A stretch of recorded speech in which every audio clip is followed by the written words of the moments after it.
Good evening, everybody. My dear doctor, my dear colleagues. I'm Dr. Anwar Zaabi.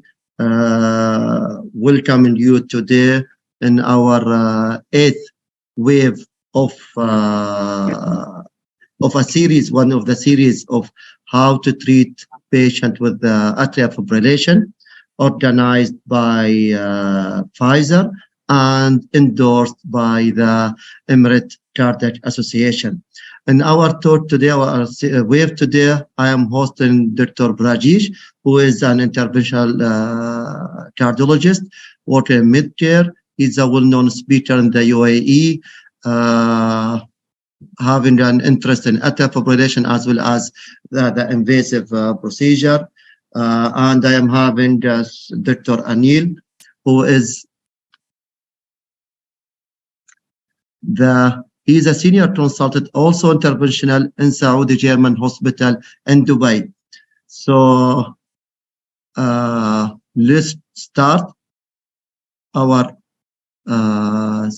presentations with Dr. Brajesh, who will take us in how sometimes the atrial fibrillation is difficult to treat. Good evening, everybody. Thank you, Dr. Anwar, for introducing and hosting this event. It is my great pleasure to be a participant, an active participant in this series of lectures. And I welcome all the audience who are here today to have some knowledge sharing and some knowledge compilation between all of us. So, as you see, the title of my talk is Newer Oral Anticoagulants Difficult to Treat Patients. So I want to start with this NOAC term, which has been a bit misnomer. So we can call it novel oral anticoagulants or newer, or rather nowadays the word used is DOAC, direct oral anticoagulants. So these are the different terms which are being used. So my title for today and the area which I am going to cover is what are the difficulties in giving NOAC in patients with atrial fibrillation. So first of all, let's see what are the indications of NOAC. So there are two major classes in which the oral anticoagulants of the newer variety or the novel variety are used: non-valvular atrial fibrillation and venous thromboembolism. Also, it is very important to note and remember and memorize again and again that these are not indicated as yet in moderate to severe mitral stenosis patients and patients with prosthetic mechanical valve. Now, when we use these oral anticoagulants, where are the difficulties and what are the difficult situations? So we frequently encounter patients who are elderly, because the atrial fibrillation anyway is a disease of the elderly per se. Then we have patients who are already at high bleeding risk for some or the other reason, and patients who have history of GI bleeds, the patients with renal dysfunction, which are not uncommon in the practice. And fourth group of patients are those who in the peri-ACS period, they are at the ACS and then during ACS and after PCI, how to manage their anticoagulation. So these are the various difficult situations which we encounter in our daily life, and we have to have practical knowledge and aspects so that we can easily sail through those situations.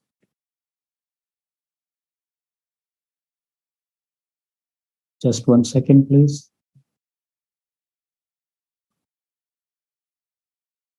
So there have been several randomized trials of anticoagulant therapies for non-valvular atrial fibrillation.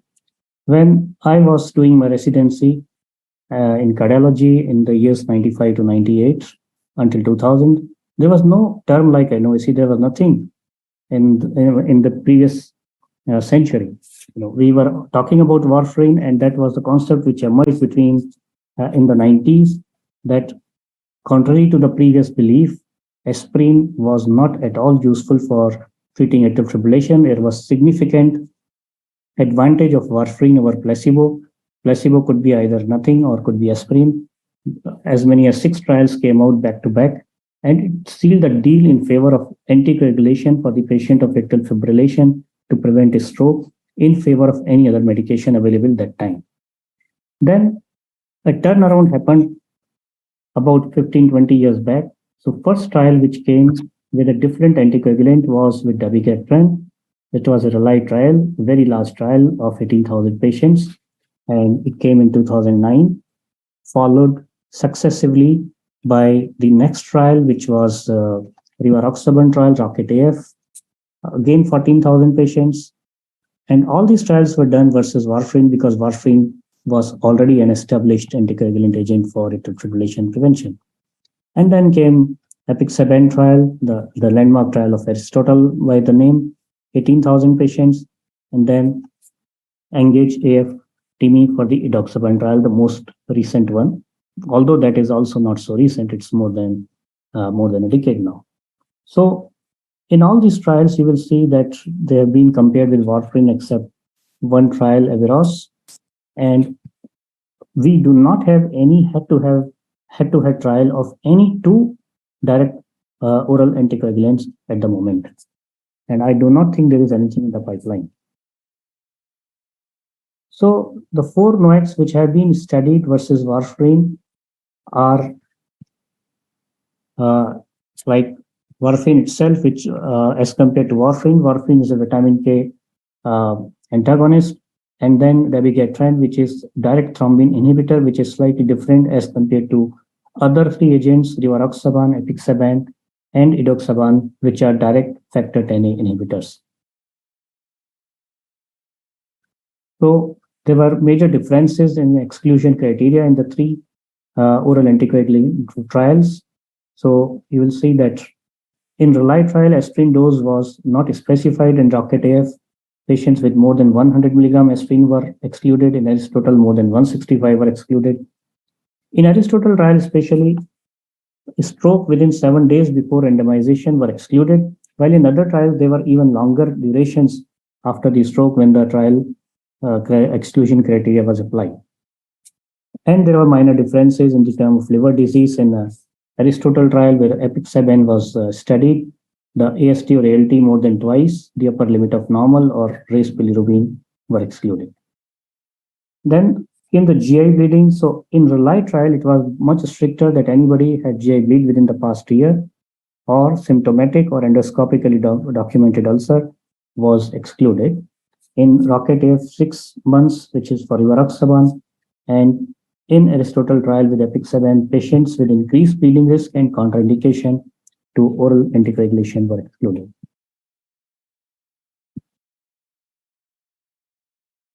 So discussion point is, do you think the NOACs would be a better option versus warfarin for prevention of primary stroke in elderly patients with atrial fibrillation? So we all know by now that NOACs are definitely superior as proven in different trials, and all four NOACs are superior than warfarin. So what about the elderly patients? Are they superior, much more superior in elderly, similarly superior in elderly, or there are some hazards? So this was a chart which looks quite heavy, but we can see it on a simplistic point of view that this left panel shows the efficacy outcome of the NOACs versus warfarin, and the left side is when NOAC is better, and right side is when NOAC is not better than warfarin. So if you see this carefully, this is apixaban, and if you see the elderly patients, the efficacy wise, it is quite good. And in general, almost all NOACs in different age groups were superior as compared to warfarin. When it comes to bleeding, they are not the same. When it comes to major bleeding, rate of major bleeding, you can clearly see that there are many deviations on the right side. They were not superior to warfarin, like dabigatran 150 milligram twice a day in elderly patients especially, and rivaroxaban 20 milligram, especially in elderly patients. So there are differences in their risk of bleeding, although there were not so marked differences in their efficacy.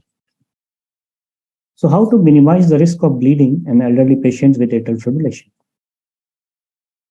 So this is a very simple overview of NOAC dosing recommendations, which is currently accepted based upon so many meta-analysis and so many trials that recommended dose for apixaban is 5 milligram twice a day, and dose reduction is 2.5 milligram twice if you have any of the two criteria: age more than 80, body weight less than 60, serum creatinine more than 1.5. For dabigatran, 150 milligram is the recommended dose twice a day, and one time when the patient is at more than 80, concomitant verapamil and increased risk of bleeding. Rivaroxaban, 20 milligram per day, and only to reduce the dose in moderate to severe renal impairment patients to 15 milligram. Now, if we see specifically apixaban therapy in elderly patients versus warfarin, as from the data from Aristotle trial, so here you will see the efficacy, and similarly, the left side shows favorable, right side shows not so favorable as compared to warfarin. So in elderly patients above 65 as well as above 75, clearly the apixaban was superior than warfarin. And when we come to major bleeding, for the major bleeding, as the age advanced, apixaban continued to prove itself even better. So it means the patients more than 75 years of age were having even lesser hazard of bleeding as compared to warfarin, and also as compared to when apixaban is given to patients with less than 75 years. So it thereby meaning that it is a much safer medication in terms of bleeding reduction in the elderly patients. So apixaban associated with lower rates of stroke and systemic embolism and major bleeding versus warfarin in elderly patients. This was the data from the Aristotle trial, and the number of elderly patients was not less, more than 5,000 above 675, and overall 65 to 75, approximately 12,000 patients. So we can relook upon this data. The solid lines show efficacy and the broken lines show risk of bleeding. So efficacy wise, apixaban, dabigatran 150 milligram twice a day are superior as compared to rivaroxaban 20 and dabigatran 110 twice a day. When it comes to bleeding, clearly apixaban scored the best, and it was the most favorable medication as compared to its other counterparts. So results on the major NOAC RCTs, these are organized by magnitude of reduction in stroke and systemic embolism and major bleeding. So clearly the NOXC, especially apixaban, is more favored when you want to reduce the risk of bleeding. When we say NOACs versus warfarin and summary of major efficacy and safety outcomes, in terms of reducing ICH and major bleed, a smaller dose of dabigatran is better. If you want to have a good efficacy and also lesser ICH, dabigatran is better. If you used rivaroxaban, you get relative advantage only in the reduction of ICH as compared to warfarin. While if you use apixaban 5 or 2.5, and all four counts, this was shown to be superior than warfarin. So how safe are NOACs in elderly patients with atrial fibrillation? So once again, we can see as compared to other medications. So this is rivaroxaban, and we will only look on the more than 75 years of age group of patients, or even more than 80 years. So clearly, major bleeding in the elderly was worst in case of rivaroxaban 20 milligram and even 150 milligram of dabigatran. So the only advantage of or reducing or reduced risk of major bleeding was either with apixaban or with dabigatran, smaller dose 110 twice a day. So in elderly patient more than 75, this was the data from 4 major randomized controlled trials. The apixaban was shown to be a much better medication and much safer medication. So as the age advances, its efficacy and safety was studied as compared to warfarin. So you will see the hazard ratio. The blue is the apixaban, and red is the warfarin, and you will see the stroke reduction, major bleeding, and especially the intracranial hemorrhage bleeding difference. So ICH fell from 1.32% per year with warfarin versus 0.47% per year with apixaban. So this chart clearly showed that as compared to warfarin, the events per year, percentage per year, were much more in favor of giving apixaban.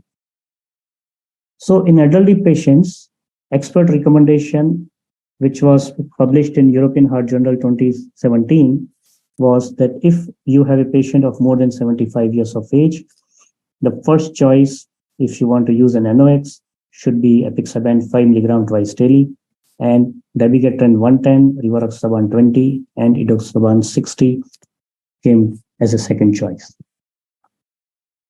Besides the randomized control trials, the real world evidence was also collected in this large uh, real life trial, Aristophanes, the collection of data. And again, here we will see that as compared to apixaban versus warfarin, dabigatran versus warfarin, and rivaroxaban versus warfarin, in the elderly age group especially, apixaban fared much better in stroke reduction, but especially more so in the reduction of the major bleeding. So choosing antithrombotic therapy for elderly patients with AF who are at risk of fall. It is known that among older patients, falling is common. About 30% fall at least once a year, and subdural hematomas are uncommon in general. In Aristotle trial, it was shown that among patients with history of fall, there was an 80% lower rate of intracranial hemorrhage with apixaban versus warfarin. Of 386 patients with falling on apixaban, none of the patient had subdural hematoma. So that showed the safety of the use of the medication. So do all NOACs exhibit similar outcome in the prevention of primary stroke in elderly patients with atrial fibrillation? So again, by the Aristophanes study, which was the real world data, the oral anticoagulation for AF in frail elderly patients. This is a specific subgroup of patients who are frail. So in this panel, you will see the apixaban versus warfarin. So in the frail elderly patients, the event rate was much more in favor of apixaban, both in terms of bleeding or prevention of a stroke. When you compare dabigatran versus warfarin, it's not the same because dabigatran GI bleed was much higher with dabigatran, and rivaroxaban again the chances of bleed were much higher. So international consensus, you may have heard about this POTA label. POTA label is fit for the aged classification. So it labeled the POTA labels for oral anticoagulation for long-term treatment in older patients. So POTA label was given A for apixaban, A is indispensable, and B is beneficial, rivaroxaban, dabigatran, and warfarin. So clearly, based upon all the major trials and the data collected and meta-analysis and real-world experiences, apixaban was supposed and recommended to be as a safer option in elderly patients. So is there a risk of GI bleeding in patients with AF or NOx? So can NOAC be a safer option versus warfarin with respect to GI bleeding in elderly patients with AF? So first, why there is bleeding, GI bleeding in NOAC patients? It could be systemic anticoagulant effect. It could be incomplete absorption, thereby leading to topical anticoagulation effect, direct caustic effect by dabigatran, or inhibition of mucosal healing. So these are the several mechanisms by which GI bleed can occur. And rate of major GI bleeding from the pivotal NOACs trial. So you will see here percent per year, dabigatran 1.85%, rivaroxaban 20 milligram 2%, apixaban 5 milligram twice a day 0.76%. So major GI bleed incidence was much lower with a full dose of apixaban versus the full doses of dabigatran and rivaroxaban. So in the 2016 ESC guidelines, it was suggested, which is a very vague and difficult terminology which they have used, in patients at high risk of GI bleeding, a VKA or another NOAC means other than dabigatran, rivaroxaban, or edoxaban should be used, meaning thereby that either use VKA means warfarin or use apixaban. So in Aristophanes study, again, the GI bleed incidence was comparatively much lower as compared to dabigatran, and GI bleed incidence from apixaban was lower as compared to rivaroxaban. So clearly, apixaban was the favored medication in order to reduce the GI bleed or reduce the occurrence of GI bleed as compared to both dabigatran versus rivaroxaban. 44% lower risk of major GI bleed with apixaban versus rivaroxaban, and the probability of being the safest option was 89% with apixaban versus only 8.3% with rivaroxaban, other medications falling in between. So apixaban and edoxaban had the most favorable major GI bleed safety profile, while rivaroxaban and dabigatran were the least safe. An outcome of different NOACs with respect to GI bleeding, large population-based study then confirmed and showed that apixaban had 75% and 82% lower risk of association with GI bleed in the elderly as compared to dabigatran and rivaroxaban respectively. So it is a huge reduction of 70 to 80%. And apixaban had 55 and 61% lower risk of association with GI bleed in the very elderly patients. So it applied to both 65 to 75 years and more than 75 years. So for GI safety profile, the least favorable is rivaroxaban. The most favorable is apixaban. So in patients with high risk of GI bleed, based on our interpretation of available data, it was suggested that first choice should be, if patient is on a high GI bleed risk, apixaban 5 mg twice should be the first choice, and dabigatran 110 mg twice could be the alternative. And then dabigatran 150, edoxaban 60, rivaroxaban 20 as follows the second choice. Also, there was an interesting observation that major bleeding followed by death within 30 days in Aristotle trial. So there was 50% relative risk reduction with apixaban for major bleeding. So apixaban compared with warfarin was associated with fewer intracranial hemorrhages, less adverse consequences following extracranial hemorrhage, and a 50% reduction in fatal consequences at 30 days in case of major hemorrhage. So bleeds associated with oral anticoagulants, they can be managed conservatively by omitting few doses of OAC depending on the amount of bleed. Bleeding management should be based on hemodynamic instability, source of bleeding, and degree of blood loss. Antidotes are available, but it was shown that they increase the mortality independently. Apixaban compared with warfarin was associated with fewer intracranial hemorrhages, and apixaban was also associated with a lower rate of major bleeding compared with dabigatran. So this we have also already shown that if patient is more than 75 years of age and if patient has a high risk of GI bleed, apixaban 5 mg twice a day should be the agent of choice or the first choice.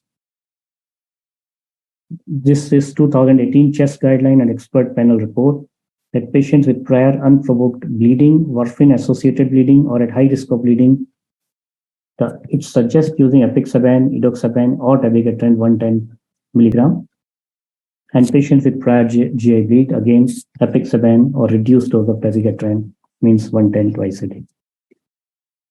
In 2020 ESC guideline, AF and GI disorders, so in patients with a recent bleeding event, attention should be directed towards addressing the predisposing pathology. A consideration should be made for drugs such as apixaban, which are not associated with an excess of GI bleeding compared with warfarin. And patients treated with dabigatran may experience dyspepsia independently. So again, in ESC guideline, in a later revision of 2020 after 2016, it was clearly mentioned by the name apixaban, while in 2016, they didn't mention the name apixaban. Now, another difficult situation after elderly patients and GI bleeds, the third group of patients which are difficult to treat are renal failure patients. So it is interesting that dabigatran is not given, not allowed when the GFR is less than 30. Rivaroxaban is not allowed when GFR is less than 15. Edoxaban also is not allowed when GFR is less than 15. But apixaban is actually allowed at a smaller dose until whatever is the GFR. So this is the only medication which can be given even in severe chronic kidney disease in a dose of 2.5 milligram twice.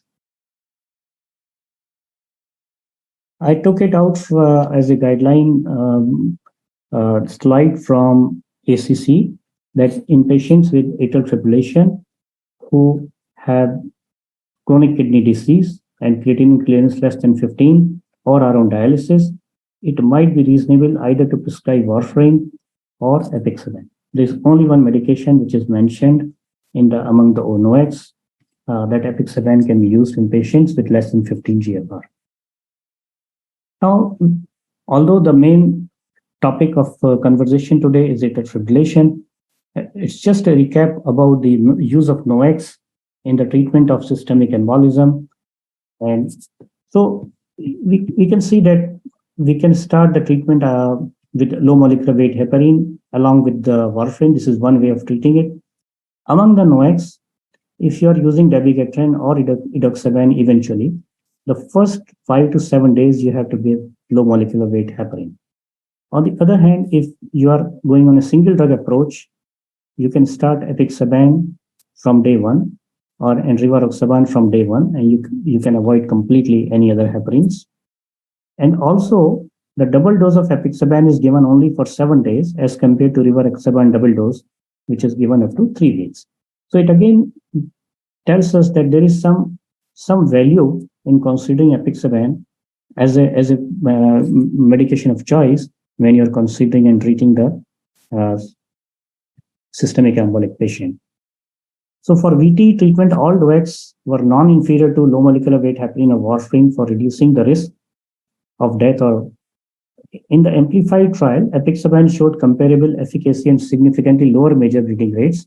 So they also emphasize once again in this trial that the major bleeding rates were lower versus low molecular weight heparin and warfarin. So this was in WACA 2018 analysis, apixaban versus warfarin for VT in clinical practice. And you will see the favors apixaban in terms of bleed reductions. So the key highlights here of the presentation is that the incidence of AF increases with age. And I will add to it that we are many times very hesitant to start anticoagulation in the elderly patients because we are feared from the bleeding, while we forget that stroke prevention is such an important thing. And the risk of stroke clearly increases by several folds in elderly patients with atrial fibrillation. As compared to warfarin therapy, NOACs confers several advantages in terms of safety and efficacy, especially in the elderly population. Consideration should be made for drugs such as apixaban, which are not associated with an excess of GI bleed compared with warfarin. Apixaban therapy is associated with lower rates of stroke and systemic embolism and major bleeding versus warfarin in the elderly patients with AF. As far as elderly patients with AF are concerned, findings of randomized real-world trials complement the RCT results. Apixaban therapy may confer lower GI bleeding risk versus conventional therapy in patients with AF. So all categories, elderly patients, GI bleeding risk patient and GI risk patients, they are all benefited more by apixaban, and it's also safe in severe CKD in the reduced dose. So this is a very good way of presenting that if you divide this into 4 quadrants, more strokes and more bleeds, more strokes, fewer bleeds, the most favorable compartment, fewer strokes, fewer bleeds, and here fewer strokes but more bleeds. So if you start filling this, dabigatran 110 falls here, more strokes but fewer bleeds. Dabigatran 150 falls here, where the fewer strokes and fewer bleeds, but rivaroxaban more bleed, although it is safe in preventing the stroke, but bleeding are more. if you see Aristotle, both the things are low. The event rate is low as well as the bleeding rate is low. And this is edoxaban, where pure bleeding, it is safe in terms of bleeding, but the stroke and systemic embolism rate is not as favorable. So this is a very good way of presentation. And if you see this edoxaban 60 milligram, again, it is in the favorable compartment, but not as favorable for bleeding reduction. So with this, we have to understand all kinds of NOACs available, and we need to know their utility, and we need to their relative safety and relative efficacy, and act accordingly. The fourth part of the difficult situations is anticoagulation post PCI, for which my colleague Dr. Anil Bansal will take it forward. So thank you so much.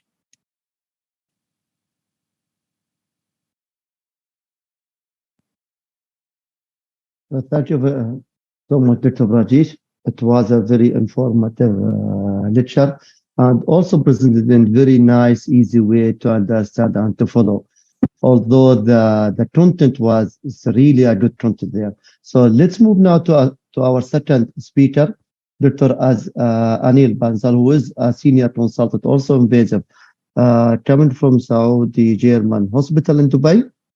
He will take us through the journey of the Augustus trial, a landmark trial, actually, the Augustus trial, having atrial fibrillation plus MI is something was not uncommon, but there was no data until we got now multiple data, and we'll go through one of these landmark trial, which is Augustus trial. Dr. Anil, I will leave the floor for you, and you can go ahead. Hi, good evening. Very nice presentation, Brajesh. I'm going to, like you said, take it forward and talk about basically use of NOACs in patients who are undergoing PCI and happen to have atrial fibrillation or an independent indication for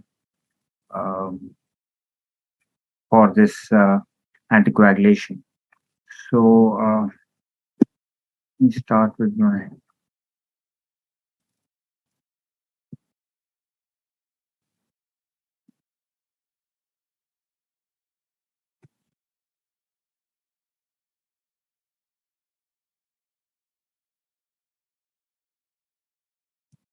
Can you see my slides now? Can you hear me? Yes, we can hear and we can see your slide.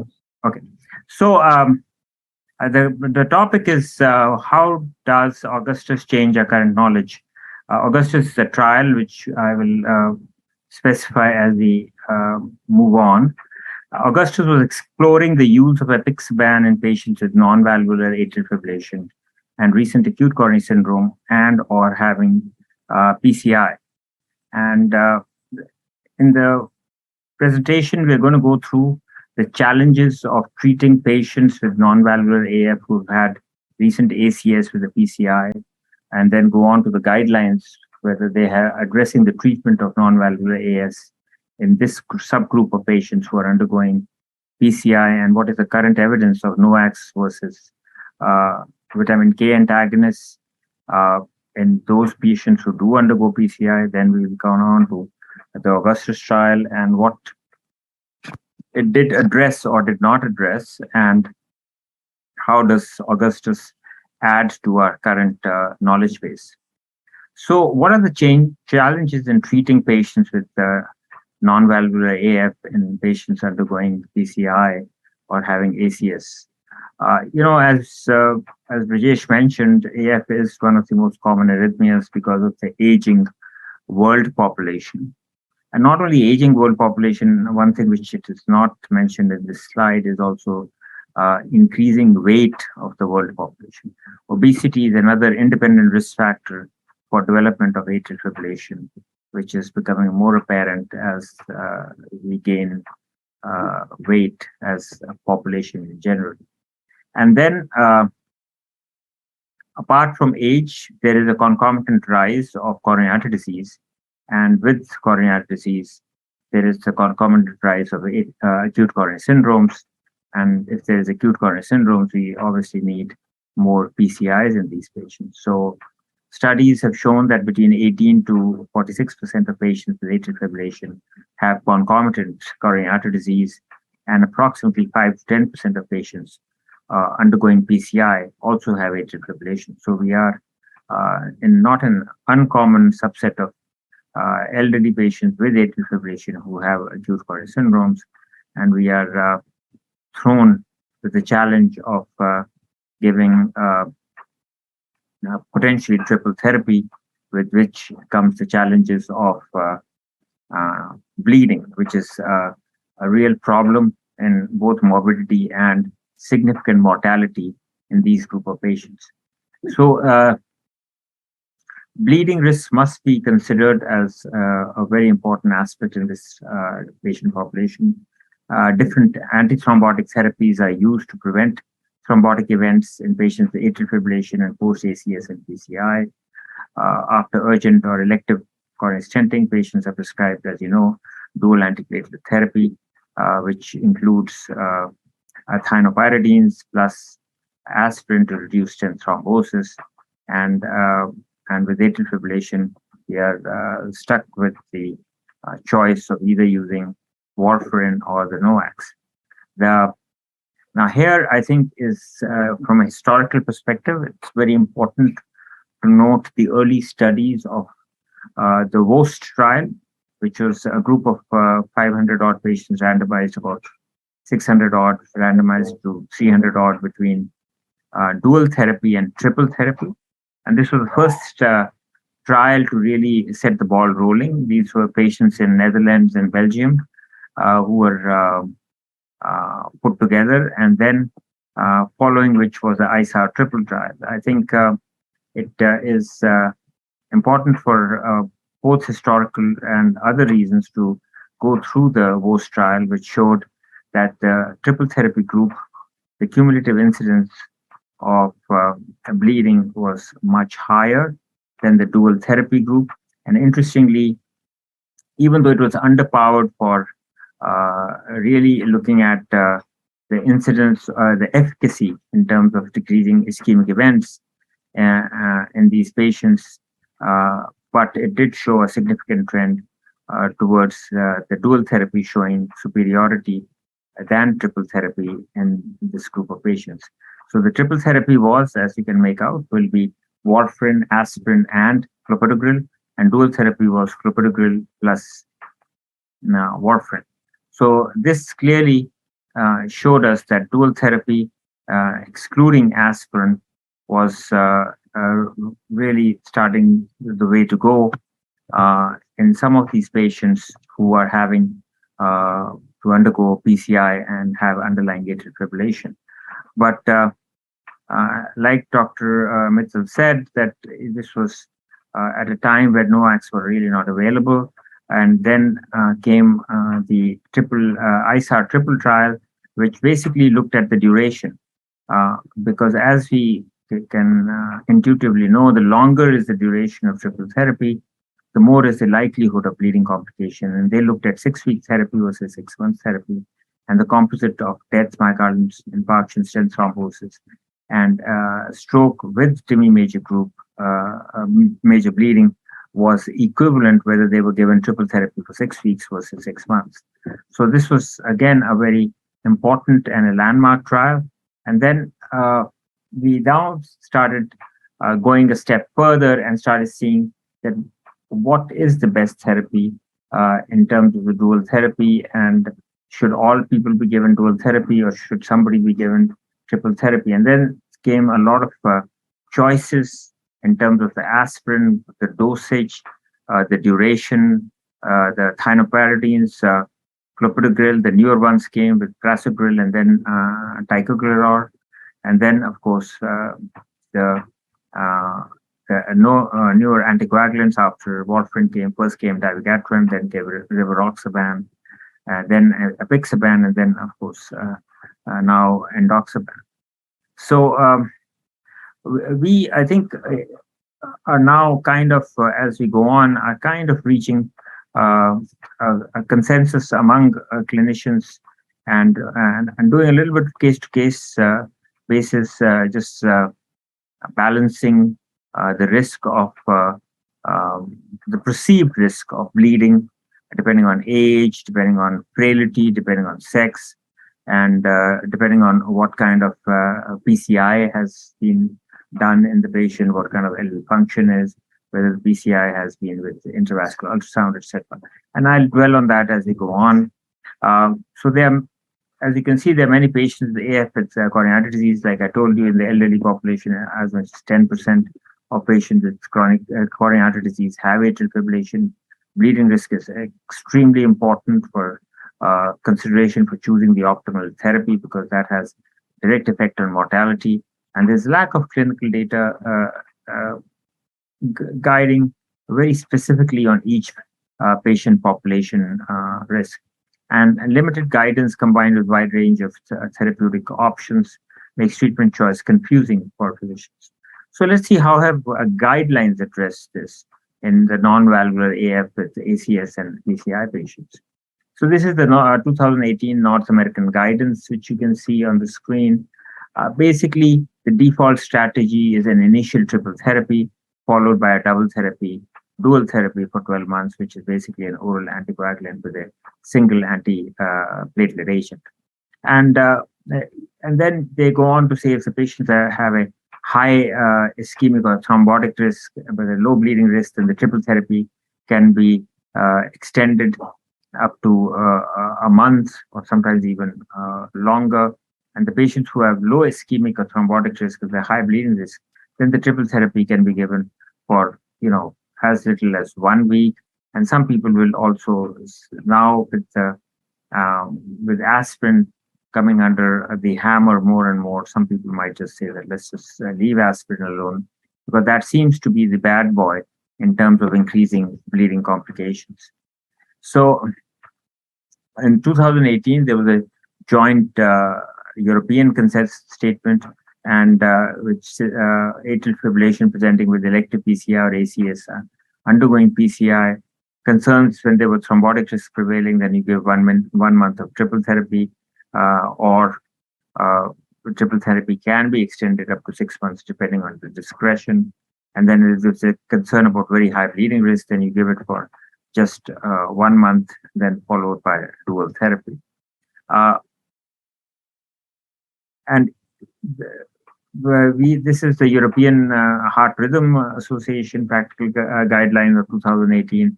Again, kind of on the same lines, saying that elective PCI with the new generation DES, maybe you can get away by just giving,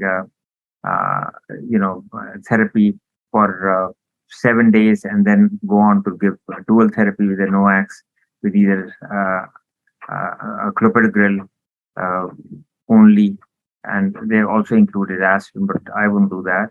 And then in the triple therapy group, the ACS with PCI, they also said that triple therapy can be given up to 3 months. And if you're using aspirin ticagrelor, then you can shorten it for as little as 1 week.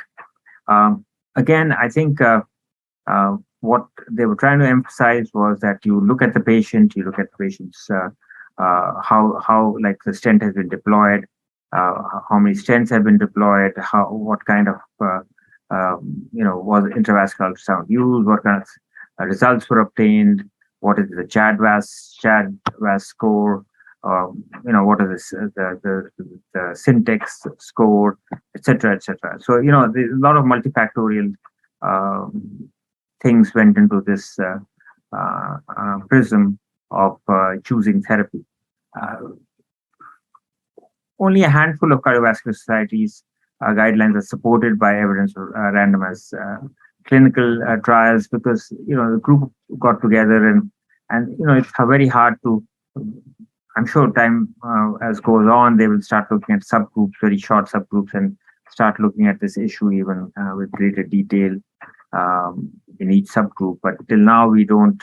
It's morely consensus guided rather than RCT guided. and guidelines vary in length of time triple therapy should be used. US guidance says no more than 1 month. European guidance say it can be between 1 and 6 months, depending on thrombotic risk. And if time allows, I can dwell on what I do, and if there are any questions of that. But what is the current evidence of NOAC versus warfarin in patients with non-valvular AF and recent AS and PCI? We can see that this is a slide which has a historical aspect to it. The first one, the Pioneer AF PCI, which was with rivaroxaban, and then with dabigatran was the redual PCI, and then in the 2018 was the Augustus ACS PCI, and with endoxaban was the Entrest. Now, as we go, the Pioneer AF was a multi-center randomized open-label trial with AF with PCI and stent, and enrollment window had to be within 72 hours of sheath removal, and they excluded patients with intracranial hemorrhage and GI bleed of less than 1 year, and the comparison was with the NOAC, with the low dose, but approved SPAS dose was not used, and it was the 2.5 BID dose and 15 milligram OD dose of rivaroxaban, and that duration was 1, 6, and 12 months, and was left at the discretion of the investigator. Dabigatran was also on a similar basis, but the DAB duration was 1 to 3 months. And Augustus trial was a multi-center trial, which showed actually there was a head-on comparison with the NOACs and the dosage of apixaban and the approved SPAS use. So it was much more in tune with the clinical usage of NOACs as we do it in atrial fibrillation. And the DAP duration was 6 months. And the interest with the endoxaban had also no comparison with warfarin head-on. Now, I think the theme of all these was that NOACs are safer than warfarin when it comes to either dual therapy or triple therapy in patients post-ACS and PCI. That's very, very important. Then, as Rajesh mentioned, when we actually start comparing the various NOACs to each other, clearly apixaban wins. And that theme also got repeated in this group of patients. And this is the Pioneer AF trial, which had various dosage, rivaroxaban 15 milligrams OD with clopidogrel, which was the WOST-like group, which had warfarin in it. And then the Atlas-like, which had rivaroxaban 2.5 BID with clopidogrel and aspirin. And then the warfarin group with keeping the INR between 2 to 3 and clopidogrel with aspirin, and with a target INR of 2 to 3. But as you can make out, when we looked at TIMI major and minor bleeding, the triple therapy, which was associated with warfarin, had the highest bleeding rate. With rivaroxaban, triple therapy was the next highest, and the dual therapy with only clopidogrel had the least bleeding complication, as one can expect. And when we looked at occurrence of cardiovascular death, myocardial infarction, and stroke, there really was no significant statistical difference between all these three groups. When we looked at 360 days out, and in the redual PCI, similar results with the 110 dosage. The bleeding events were much lower, as you can expect, versus the 150 dosage of dabigatran, but still lower than the warfarin triple therapy. And then we looked at the endoxaban trial, looking at 60 milligram endoxaban with clopidogrel versus warfarin triple therapy. And again, the VKA regimen had a higher bleeding rate than the endoxaban therapy. So when we really look at all these trials, Pioneer, Redual showed NOAC plus with thienopyradine's regimen was associated with significantly reduced bleeding versus warfarin therapy, and TRUST showed the same thing. Though its inhibitor was non-inferior to VK, though the trend was quite obvious. However, they failed to address some key clinical questions, which Augustus did. They did not evaluate whether bleeding reduction was due to a choice of oral anticoagulants or avoidance of aspirin. Excluded medically treated patients with an ACS, excluded patients with history of stroke, TIA, anemia, and GI bleeding, were inconsistent regarding approved dose testing. So that's the point I was making, that it what we do clinically with apixaban in atrial fibrillation patients, and Augustus took us just that group of patients and moved it forward. So then we come to the Augustus trial. This was a randomized trial of 4,600 odd patients to apixaban 5 milligram BID or 2.5 milligram BID in selected patients with lower EGFR versus warfarin therapy, and it was a double-blinded to the aspirin and placebo in the apixaban group and in the warfarin group. So this was a very important issue with aspirin, and I think this started the, like I say, now we have so many trials for post-stent deployments, even without atrial fibrillation, and which are putting nails in the coffin of atrial fibrillation as an anticoagulant, as an antiplatelet agent post-stenting. So this started the ball rolling, and the inclusion was atrial fibrillation, a physician decision for oral anticoagulants, ACS and a PCI in the last 14 days, and a planned P2Y12 inhibitor in the last 6 months. Exclusion was conditions other than AF that require long-term oral anticoagulants, severe renal insufficiency, history of intracranial hemorrhage, and contraindication to steroid drugs. Augusta was the first randomized trial to allow inclusion of patients with AF with medically treated ACS, patients with recent history of stroke, TIA, anemia, and GI bleeding. This is important. It's really important because this becomes a much more clinically inclusive trial than the trials we are talking about in the past.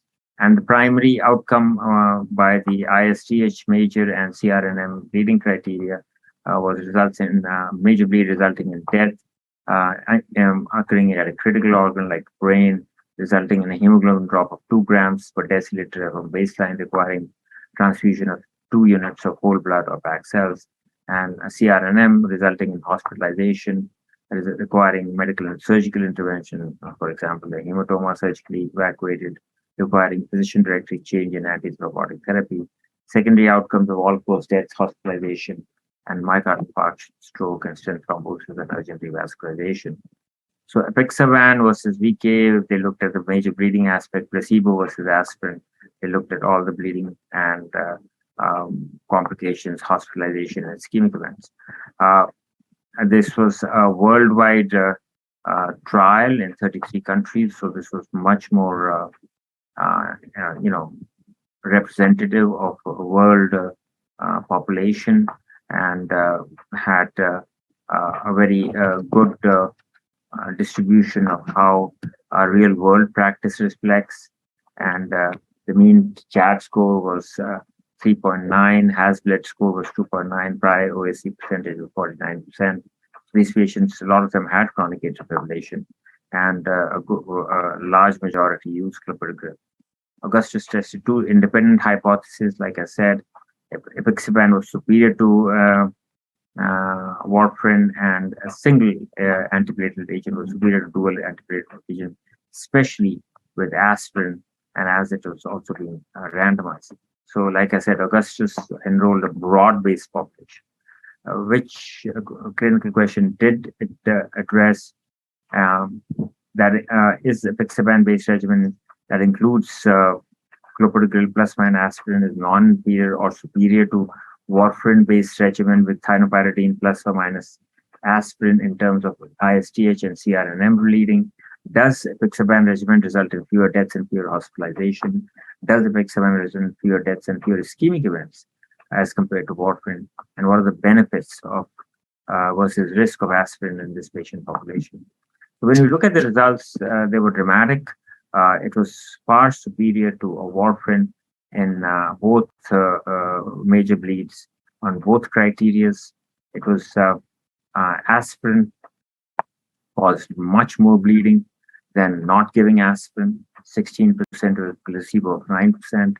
And when we looked at the cumulative events, which was mainly bleeding, clearly aspirin was a bad boy along with warfarin. So thienopyridines with warfarin and aspirin is the worst combination you can have. And the best, of course, is just thienopyridine with apixaban, which is basically flat, clopidogrel with apixaban. I think that is it was the, I mean, this slide actually is really the summary and the take-home message of Augustus, and which is really has been practice changing. It got published in the New England Journal in 2019 and really was a very, very important trial. It also looked at death and hospitalization was reduced. It looked at CV hospitalization, all-cause hospitalization, bleeding hospitalization, in all aspects of apixaban was better. And when we looked at death or hospitalization versus aspirin and placebo, of course, that also the trend was better for placebo, but it was not powered for death and hospitalization. So the cumulative incidence of was lowest, like I said, with death hospitalization according to intervention. Again, was lowest with clopidogrel and apixaban, and which I think was across the board. I mean, if the bleeding is less, obviously you're going to have hospitalization less, or you're going to have death less. So when you look at this, whether the patients were ACS or they went with the ACS with no PCI versus ACS with PCI or elective PCI, apixaban clearly still was advantageous. So I think the apixaban dose, that is a proof of stroke reduction in patients with non-valvular AF with no treatment differences in ischemic endpoints. And when we're looking at death and ischemic events, deaths, CV death, stroke, myocardial infarction, probably stent thrombosis, urgent revascularization, were either similar or showed a lower trend than warfarin. And aspirin had, of course, no significant effect in these as compared to placebo in terms of any benefit. And most of its the benefit was not really significant as compared to placebo, but the harm was much more in terms of bleeding complications. So the key points of Augustus was that the major clinically relevant non-major bleeding 31% lower with apixaban, death hospitalization 17% lower, deaths and ischemic events were similar between apixaban and warfarin, addition of aspirin to anticoagulants and thienopyridines had a twofold increase in bleeding risk and no effect on death and ischemic events. I think this was a very, very important lesson, and people really picked up on it, and they actually really, like I said, in the last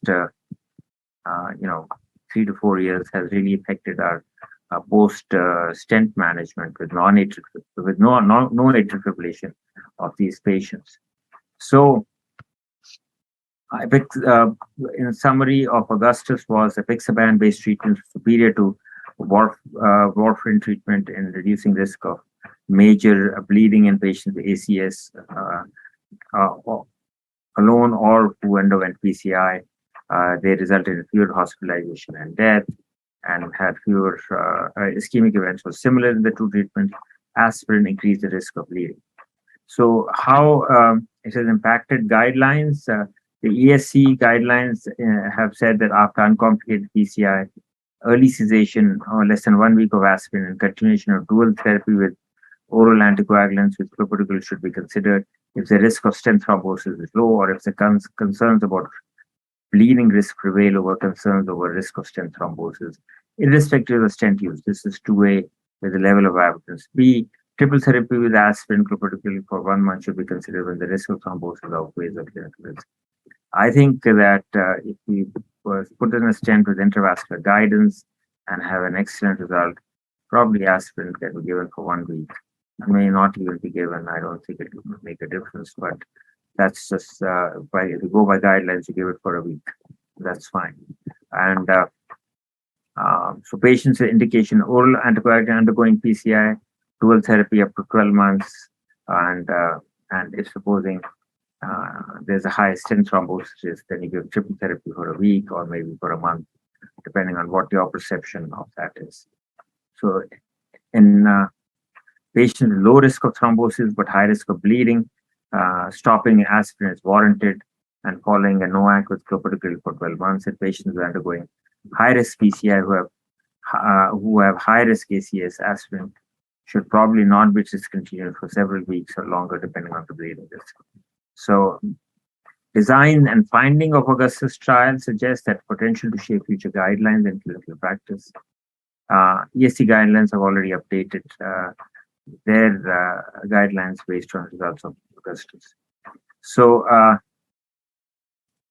why does Augustus is important? It was a 2x2 factorial design, a very good, well done trial, and it went beyond some of these other trials of Pioneer AF, and which started with GHOST and Pioneer AF and dual PCI, and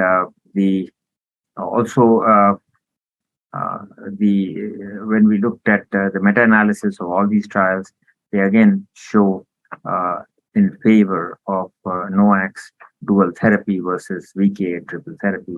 That clearly becomes obvious, and this further adds to the importance of Augustus. So, in summary, patients with AF and ACS PCI require both antiplatelets and anticoagulants. There's a lack of clear evidence regarding independent risks or benefits of NOACs and aspirin in this high-risk group. All these trials, which we've mentioned, versus warfarin therapy, shows that NOACs are better than warfarin therapy, and Augustus, with a two factorial design, was the first to allow inclusion of patients with ACS, which was not allowed in other trials, and Augustus showed that it reduced risk by 31%, reduced risk of hospitalization 17%, and removal of aspirin half the risk of bleeding in all these patients. So this is that's it. Thank you.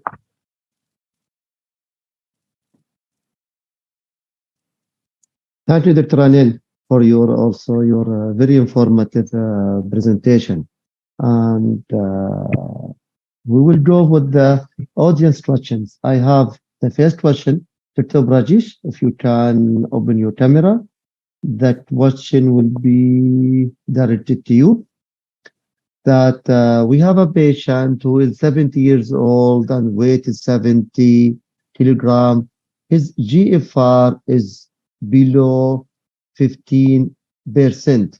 So what apixaban dose should be used? Is it 2.5 or 5 milligram? Well, thank you. Sorry for my video interruption, but I think you can hear me well. Yes, we can hear you.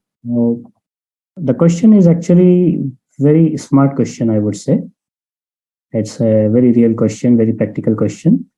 So the answer is that if you go by the European guidelines, you have to have 2 criteria if you want to reduce the dose out of 3. So the 3 criteria given are weight less than 60, age more than 80, and creatinine more than 1.5. But if you go by the American guideline, which I did not show here, it goes by if patient has severe CKD, then the dose must be reduced. So practically, I will use 2.5 twice a day in a given patient, which has been presented as a prototype. So even if the weight is in the safe range, even if the age is in the safe range, but if patient has severe CKD, I would reduce the dose to 2.5 twice. I will follow the American guideline. So thank you, Dr. Rajesh. So I will just reform your answer. So the usage of the 2 out of 3 criteria, body, weight, age, and GFR, it's only applicable if the GFR is above 30 and below 60. But whenever you have a patient who have his GFR is below 15, then it is the only criteria what we need to be used, and we need to go directly to the reduced dose, regardless the age, regardless the body weight. Uh, so, any more question from the audience, or should I give my question? So, my question, Dr. Anil. So, it's not a question; it's more mainly like a remark. We have now multiple studies from the all NOACs, and I think the one of the biggest population was included in the Augustus trial. So, what does that mean, and what does give us as an indicator of what having the biggest population in the Augustus trial? Could you repeat that question? So the remark of that we have now, we have 4 trials showing or studying the triple therapy. Our justice trial is the biggest in the population. What does this imply? What does give us as like a hint? Well, I think one, it clearly establishes the role of NOACs, and there's no ambiguity now that warfarin should even be considered. That's number one. Number two, it also establishes the fact that aspirin appears to be the biggest culprit in increasing our bleeding risk. So we, when we are looking at this special group of patients who have atrial fibrillation and develop acute coronary syndrome and may need or do need coronary stenting, we now are on a very good footing that we can put these patients right away on apixaban and then choose whether 1 week of therapy with aspirin and clopidogrel and versus 1 month and then take it from there and be fairly confident and not be extremely stressed about the fact that they're going to land up in acute stent thrombosis on these patients or having severe bleeding complications. So I think this aspect is kind of established and gives us much more confidence. And then the subsequent meta-analysis has also further bolstered our cumulative clinical evidence to sort of make this as a standard of care. Okay. Thank you, Dr. Anil. Dr. Anil, my second question or the third question would come to you also. So in the justice trial, what was the percentage of the usage of 2.5 milligram apixaban in the trial? I didn't, I haven't looked at it, but it must be a small percentage because this was really had to be a group of patients who were above the age of 80 or had a GFR of less than 30 or even 15. So I think the percentage could be more than 10-15%. Brijesh, you have an exact figure on that? No, I'm sorry, I don't. Actually, in the trial, when I was looking over the thing, they did not specify the exact percentage. And I think the patient who was on 2.5 because of their GFR or their body weight or their age, they need to continue on that 2.5, not to be on the 5. And those whose regular dose or their dose supposed to be 5 milligram, they need to be on the 5 milligram. Yes, absolutely. I mean, I think the point which Brijesh makes is a very important point. I mean, if you have a frail patient, an elderly lady, I think your threshold to decrease from 5 to 2.5 should be low. So, if you have a 60-year-old, 40, 50-year-old old woman who is even if she's not 80, 75, 80, and you should consider putting it at 2.5, especially for GFR is EGFR is between 30 or 60 or around that time. So it's not a hard and fast rule, but it's like using a clinical kind of impression as you look at a patient. Mhm. So it is like a fragility index that the body weight and the age Yes, it is like you need to understand as a fragility index. If right. you It have is. this really fragile patient, Yeah. you don't easel them. It's across the board. I mean, it started with thrombolytic therapies. If we look at intracranial hemorrhages, they were mainly seen in fragile women whose weight was less than 60, and these people had a very high incidence of intracranial bleeds, and especially women who were elderly. And so this kind of theme. I kind of these group of patients, they go on. I mean, they go on from thrombolytics to warfarin therapy, now to oral anticoagulants. Also, frailty include not just the age, but there are some patients who are prone to falls. Yes. Falling itself can be a good attraction for creating intracranial bleed or fractures or any intra-abdominal bleeds. All these things should be, I mean, we need to have, as Dr. Anu said, our clinical judgment in the given situation. Interestingly, I was reading one of the articles in which they compared 5 and 2.5, and they realized there was not much difference in the efficacy of whether you use 5 twice a day or 2.5 twice a day. Although trial was meant to do that, but it was a small, some kind of a study in subgroup, and they realized it doesn't make a difference whether even 2.5 is as efficacious as 5 milligram twice a day. So yeah, absolutely. I mean, clinically, I just look at the patient, the age, and look at EGFR. Luckily now EGFR is so easily available, and in the back of mind, if it is a thinnish woman who's a little elderly, I have a low threshold of shifting to 2.5 right away. It's not a problem. Even in a non-PCI patient, it's just for atrial fibrillation we use. So let's move forward to the next questions. Now I have another question. It's also for Dr. Rajesh. So the audience want to know again the GI bleed when it's coming to the NOAT. Which NOAT was having more GI bleed, or which NOAT will favor a less or safer in terms of GI bleed? So clearly, as I clearly have shown uh, in the comparisons between different NOACs, apixaban is the most superior, the safest medication to prevent or lower the risk of GI bleed. So there is it's total clarity on this, and even the guidelines mention the same. The ESC guideline, I show the 2020 guideline, clearly showing that if there is more risk of GI bleed, prefer apixaban. In frail and elderly patient, prefer apixaban. So there is no doubt that apixaban is the safest among all. Okay. Now, the question for both my panelists, Dr. Rajesh and Dr. Anil, in the usage of edoxaban 30 or 60 milligram, edoxaban in elderly patients.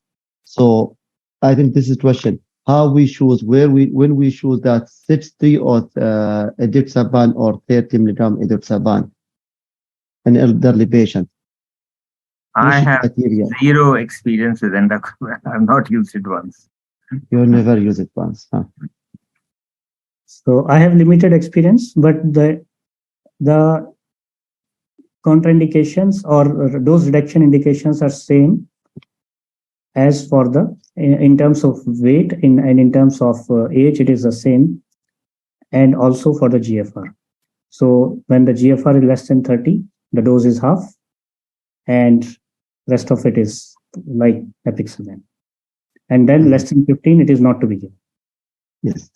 Now, the question for the both panelists, the usage of apixaban in the hemodialysis patient, 2.5 yes. or 5 milligram? Absolutely 2.5. 2.5. We routinely use it. And it's not bad. It doesn't cause more bleeding. It's not our nephrologists are quite happy with it. They're very happy. Yes. So both dosage is acceptable, but we need to know our bleeding risk of our patient. So if the patient has this bleeding risk, then I will go with the, or first to start with, if I'm using apixaban or NOAC on hemodialysis patient with atrial fibrillation, actually there is no data in this field, clinical trial, and there is some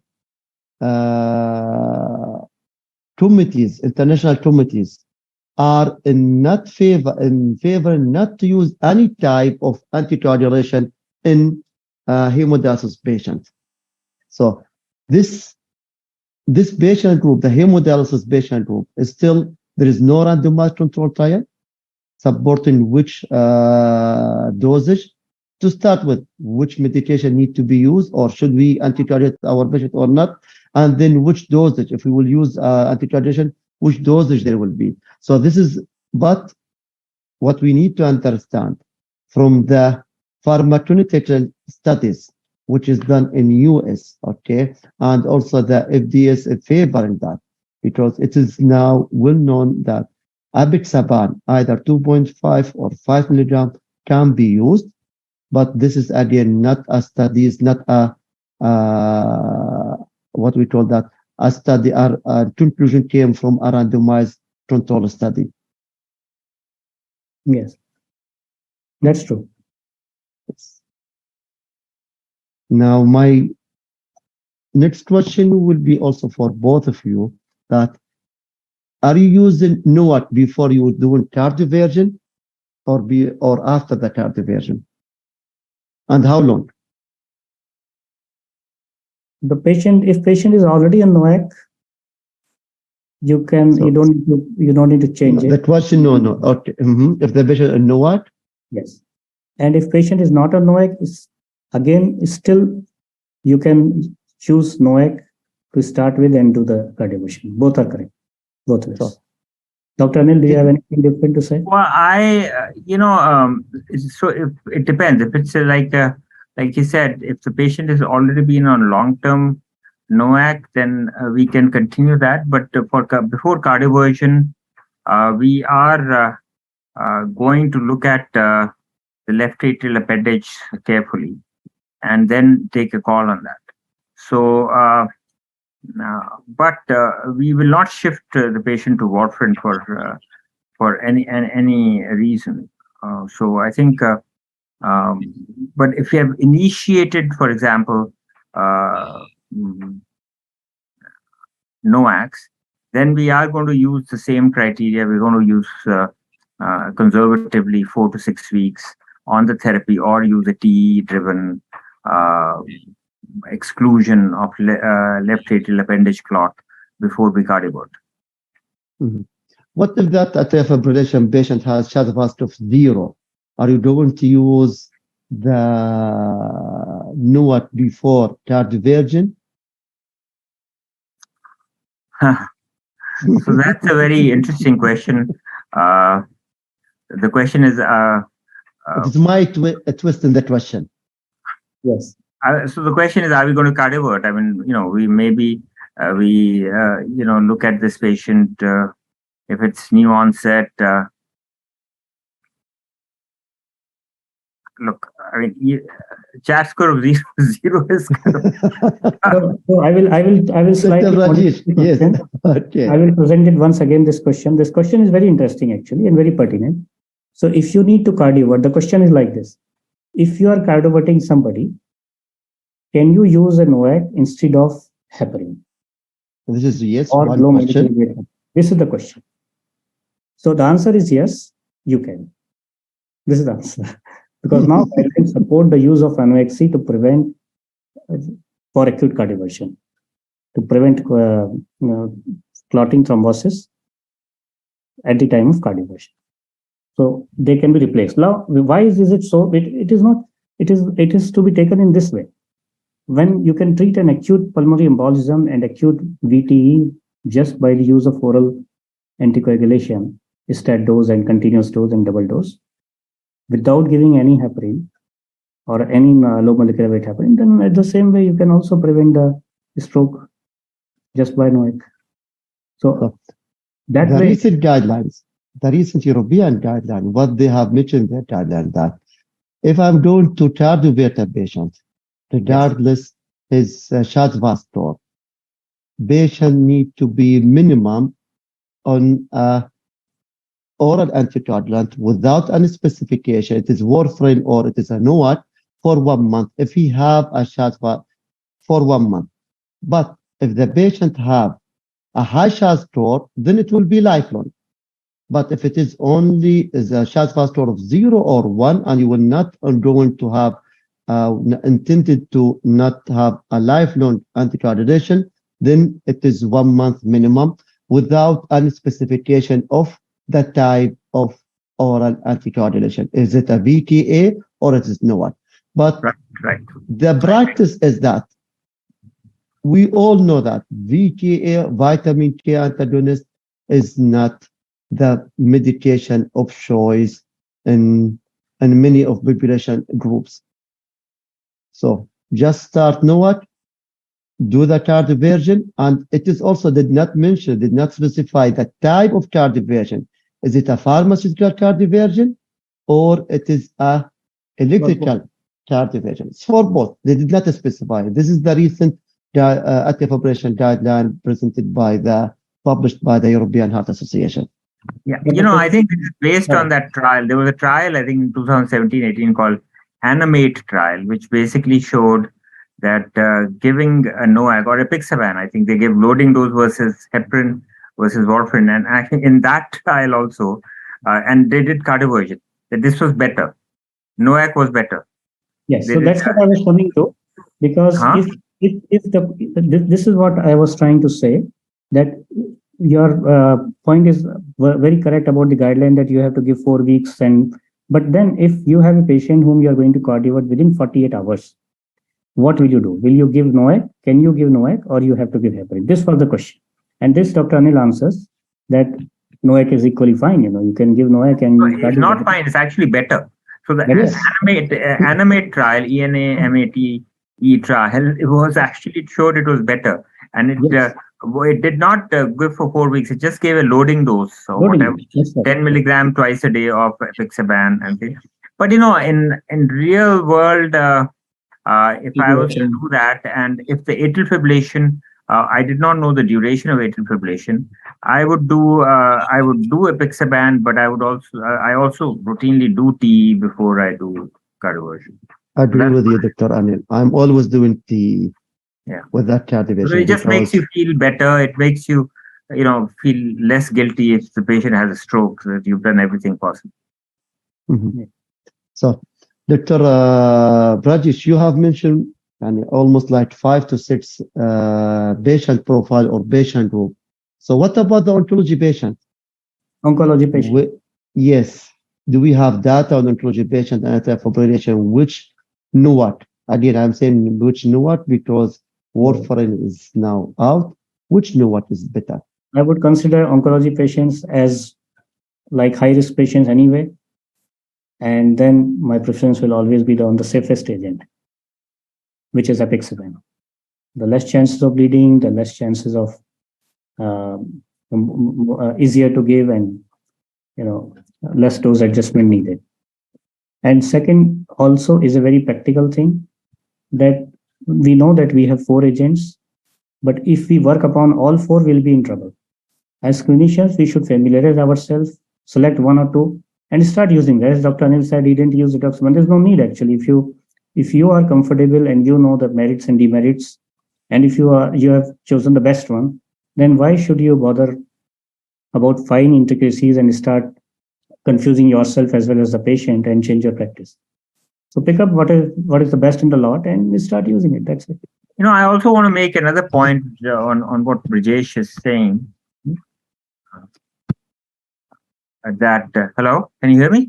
Yes, we are hearing you. The only downside of clearly apixaban has lower bleeding complications, right? We know that, everybody acknowledges that. Now, the only downside, it's a twice a day dosage. I can't tell you the number of patients who come on rivaroxaban once a day, and I tell them, and I perceive they have a slightly higher bleeding risk. And also I said, look, I think it is safer in terms of bleeding profile if you go on to twice a day. I have not had one patient say no, that no, I will not do twice a day therapy. I will only do once a day therapy. So, patient acceptance, if you explain to them lower bleeding complication, is very high with these groups. Yes. So I have a different, not opinion, I will have different answer to this. So there was a subgroup analysis on edoxaban, and it showed that edoxaban, or there's no, so in oncology patient, in all studies, there was no subgroup analysis comparing the treatment or comparing the oncology patient, NOAC versus warfarin, except the edoxaban. So edoxaban, there is subgroup analysis showing that oncology patient, edoxaban is supported that. So oncology patient with atrial fibrillation, with the evidence showing that edoxaban may be the medication of choice, because, not because it's the best one, but because we don't have any supported data from any other NOAC. Only from the edoxaban, there is a published data supporting the use of the edoxaban, not because we don't have the other data from other trials. So this is supposed to be that. This is the answer. Yeah, okay. I agree. So, a lot of this has now become kind of a marketing thing where each agent wants to sort of study a subgroup and then come up with this. Unfortunately, because it's a death knell for the industry, that if they create head-to-head comparisons, then it will become, if the winner will take it all, the other people will just die. So you will never have head-to-head comparison to all these agents to any of them. We will never have a head-to-head comparison. We will never have. Because the industry, they have invested so much money on it, they will die. I mean, the winner will take it all. But it could be a neutral trial too. So then they could, a lot of them could benefit, and in some. So, but it takes courage, and or it has to be some non-industry organization like an NIH or something which will do it. But it's not. I don't think so. It's that important an issue where it requires a head-to-head comparison. Okay, I have here another interesting question. So this is a clinical scenario. AF duration of 24 hours, spontaneous conversion to sinus within 48 hours, charge vascular 0. Will you give NOAC for 4 weeks or no? Yes, for the guidelines, yes. Spontaneous conversion to sinus. Yes, guidelines say after cardioversion, give 4 weeks, irrespective of spontaneous conversion, Dr. Rajesh. Spontaneous conversion. Spontaneous conversion. It's not a cardioversion. Spontaneous conversion. Okay. So it is. Let me answer the question. When I was still young, so that I was very aggressive. Whenever I'm seeing a patient who have atrial fibrillation, so what's the duration? More than 48 hours. In the ER, I will do the TE, I will cardiovert, or I will give NOAC. But now I'm becoming more, I will not older and wiser, but more calmer. I will admit the patient, observe for 48 or 24 hours. I will give the chance to the nature to be there for the spontaneous conversion to sinus. And from my practice, almost 70% to 80% of young population who have a chest vascular of 0. Okay, those who will say that there's a lone arterial fibrillation, they will spontaneously convert to sinus without any medical intervention. Just give it to the nature. Yes. And it will take its route and play its route. But what will you do afterwards? The question is whether nothing. I will do nothing. I will do nothing. Yes. I will do nothing. I'll just give some beta blocker and I will discharge the patient without NOAC. I agree. But let me ask you this. So because we do see quite a bit of atrial fibrillation patients. How often do you see a CHA2DS2-VASc score of 0 and atrial fibrillation? I mean, I see it. I can see. I can imagine. I remember because I was in the US for about 20 years. I saw alcoholics sometimes come and do that. Yes. And but alcoholism is not that common in the UAE. So, what group of these young patients do you see? We It's see not they big group. patients with lot of sodas. They drink 4 or 5 cans of No, soda every day. soda. I mean, maybe Bull. I mean, it is Red Bull or Bull, something Red like Bull, that. yes. We have seen patients with Red Bull, with alcohol, with even with Mhm. some patients are very sensitive to Panadol Extra. Now, Which we are seeing obesity, severe obesity-related atrial fibrillation in this group of in this region. Correct. But let me ask Dr. El-Zawi, Anwar, what group do you see in this? so actually I'm seeing yes the obese patient. Okay, some of them, the young obese patient, they are coming with the atrial fibrillation without with CHA2DS2-VASc score of 0. Seeing some patient who is completely healthy. Okay, coming, but those patients who young CHA2DS2-VASc 0 is a small population group. From my practice, it is like a 10%. They are 10% from my all population. So they are exist. We sometimes need to take care of them, but we don't need to be, we don't need to rush to do a cardioversion. Just give it time. No, I agree with you. This is what we do many times. Right. And Now this group which you talk about, the young 10%, when you take a history, I'm sure there is some dietary element to this, right?